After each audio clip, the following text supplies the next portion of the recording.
L'Associació per a Joves TEP està ubicada al Raval, barri on conviuen gran nombre de cultures i comunitats diferents al vell mig de la ciutat de Barcelona.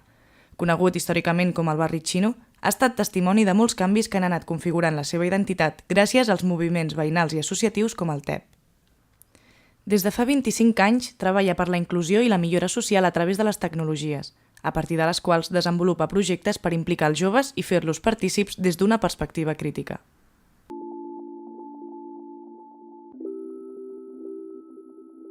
El TEP del Raval buscaba jóvenes interesados en el tema de los refugiados y bueno, es un tema que en la universidad hemos tratado bastante y que yo me sentí identificada. No por nada, no conocía a nadie refugiado hasta entonces y bueno, tenía curiosidad porque quería saber qué pensaba esta gente, ¿no? Que se le pasaba por la cabeza el hecho de tener que abandonar tu casa porque porque hay guerra y hay gente que, el otro país no te quiere acoger. O sea, es el hecho de no tengo nada y nadie me quiere ayudar. ¿Por qué? Entonces, bueno, me pareció interesante que una asociación quisiera tratar el tema desde un punto de vista joven. Entonces me pareció interesante y dije, bueno, pues vamos a eso. Como yo había vivido y estudiado en el Raval y bueno, el tema refugiados y periodismo pues me venía como anillo al dedo, me acerqué y bueno, yo creo que fue lo mejor que pude hacer. Quan vam iniciar el projecte juvenil Yep for Europe, a Barcelona ens vam encarregar de formar-nos sobre les xarxes socials i la creació d'entrevistes. Els participants de Brussel·les, Zagreb, la ciutat d'estada, i nosaltres vam desenvolupar els diferents tallers. Allà vam conformar l'aprenentatge en l'ús de tecnologies i la narració en relació a la crisi dels refugiats.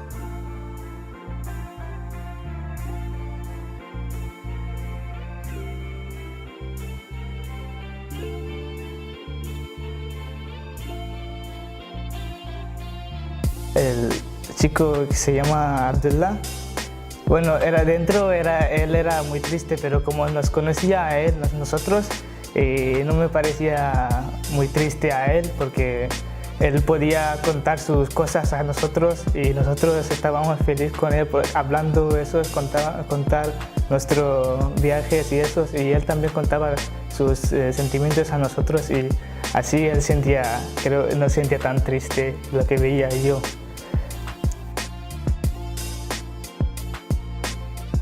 Basically, when we got there, you could see that everyone had that passion of learning something, to getting to know something new. So it was like there weren't any difficulties between us because everyone was like enjoying what they were doing.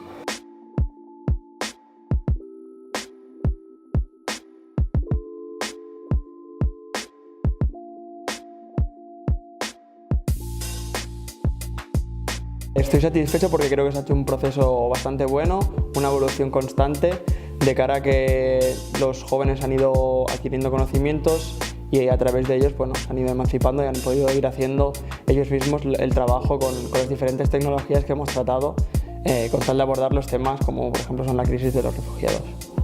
I had my own insecurities about the project and I couldn't imagine how it was, so I didn't have any previous experiences like that, so I couldn't actually imagine how it would be. But I was optimist and I just thought that it will be good, I will learn things, and that was my kind of inspiration for the project. Because every time you do anything, you always learn, and more if you travel somewhere. And for a project like this, it's very important. Follow the lines va ser la frase del curs i em va agradar molt i de fet gràcies a això m'he comprat una càmera digital per seguir, o sigui el curs em va portar ganes de seguir investigant amb el tema de la fotografia digital. Del Hotel Porín salí llorando, o sea, salí muy afectada porque era una cárcel. O sea, estaban entre vallas para, yo qué sé, recuerdo la primera planta que estaban las clases de tecnología, había que pasar 2 puertas con llave, que eran como vallas, o sea, era como una cárcel. Los refugiados que estaban en la primera planta no podían bajar a la planta baja ni podían acceder a la segunda planta. ¿Por qué? Todos con los que hablamos estaban contentos de estar ahí. Es verdad que querían volver a su país, yo también querría volver a mi país, la verdad. querían volver a su casa, pero bueno, por ahí estaban contentos, ahí tenían seguridad y, como ellos decían, libertad. Un chico de Pakistán nos explicaba que en su país no podía salir a la calle, no podía hablar con nadie porque siempre estaba la policía controlándolo todo. ¿Cómo puedes tener libertad en un sitio de donde no puedes salir? El storytelling va estar molt bé perquè es relacionava el projecte amb una història personal molt pròpia de cadascú.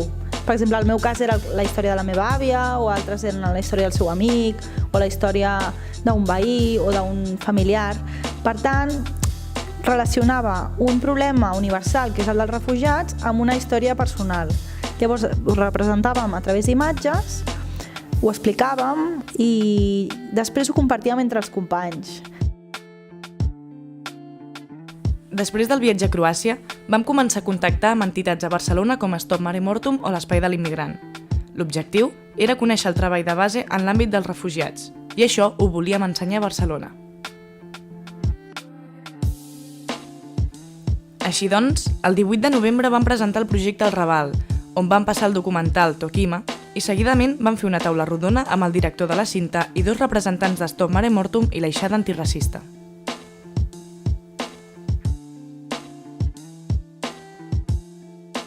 Era un documental dur, però que a mi ja m'agrada que siguin així, però un documental que et feia pensar una estona.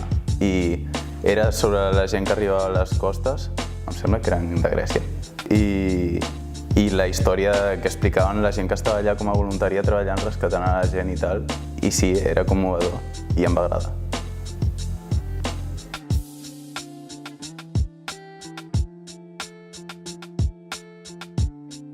Dificultats? Potser contenir una mica l'emoció després del documental, perquè havia de sortir a parlar directament després del documental i de la mateixa manera que el públic necessitava el seu temps per respirar un segon, jo també el necessitava, però no el vaig tenir.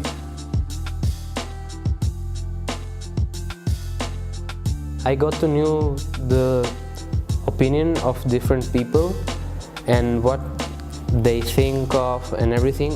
You get to know that you are living in a bubble. Then you go out and you live in the real world, and that's the good thing. No sé si té massa a veure, però sí que vaig veure com molta participació a l'hora de debatre. Repeteixo, no sé si va tenir a veure, però aquest va ser el feedback que jo vaig rebre per part seva i va estar molt guai.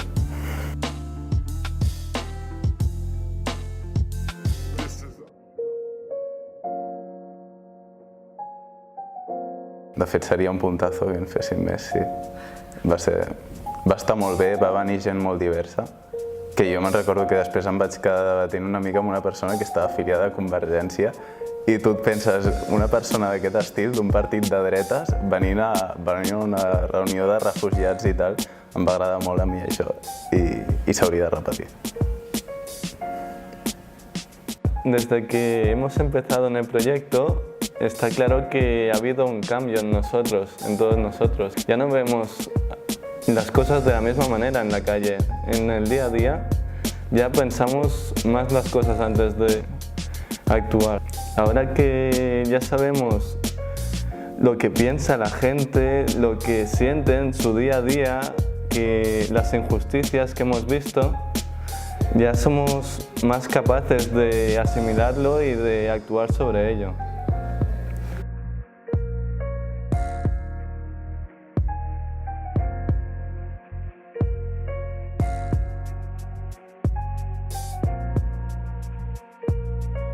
M'ha agradat molt treballar amb vosaltres perquè aportàveu com una mena d'energia brutal, molta espontaneïtat i aquesta força de canviar el món que no haurem de perdre mai però que tristament a vegades es perd. Llavors, aquesta energia que portàveu i aquestes ganes de fer coses i no qüestionar-vos, o sigui, qüestionar-vos la societat però no qüestionar que sí que es pot canviar realment, doncs això m'ha encantat. Mitjan de feina que transcorre ràpid, que encara no acaba, quan hi ha les ganes, els companys i el suport per tirar endavant. Hem d'agafar consciència del que passa al nostre voltant i saber mostrar-ho. Històries de persones en situacions injustes.